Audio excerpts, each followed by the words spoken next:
جی بالکل، میں اس وقت داؤد گوٹ میں موجود ہوں، جو گزشتہ رات سانحہ 7 شریف میں 20 افراد ایک ہی خاندان کے جاں بحق ہو گئے تھے، جس میں 8 سے زائد بچے بتائے جا رہے ہیں، جبکہ دیگر خواتین اور مرد شامل تھے۔ اس وقت آپ دیکھ سکتے ہیں کہ پیچھے لواحقین کے پاس سیاسی، سماجی اور جو مقامی رہنما ان کا تانتا لگا ہوا ہے اور اس کے دکھ میں برابر کے شریک ہو رہے ہیں، جبکہ نماز جنازہ کی تیاریاں کی جا رہی ہیں اور قبر کی کشائیاں کی جا رہی ہیں۔ ایک ہی ساتھ ایک ہی خاندان کو تدفین کی جائے گی،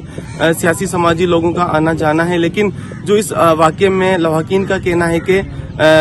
ہمارے ساتھ سانحہ تو بالکل ہوا ہے، ایک ہی خاندان کے ہمارے 20 افراد جاں بحق، لیکن وہ کوئی سانحہ کوئی حادثہ نہیں تھا، وہ کیونکہ کسی گاڑی کے آمنے سامنے ٹکراؤ نہیں ہوا ہے، وہ کیونکہ حالیہ بارشوں میں سیلاب میں جو سڑکوں پر اور قومی شاہراہوں پر کٹاؤ دیا گیا تھا، اس کے باعث گاڑی جو ہماری تھی وہ کھائی میں جا کے گری تھی، جس کے باعث یہ حادثہ پیش آیا۔ کسی سیاسی اور افسر نے ہمارے پاس وہاں پر مدد نہیں کی، نہ گاڑی نکالنے میں، نہ لاشوں نکالنے میں، مقامی افراد نے ہماری مدد کی تھی، جس کے باعث ان کا کہنا ہے کہ ہم اپنی احتجاج اور جو ہمارے جاں بحق افراد ہیں وہ ہم مقامی سیاسی اور جو افسران ان کے اوپر FIR بھی کٹوانے کا ارادہ رکھتے ہیں، لیکن تاہم 3 دن کے بعد یہ ہماری برادری، فلپوٹا برادری یہ فیصلہ کرے گی۔ اس وقت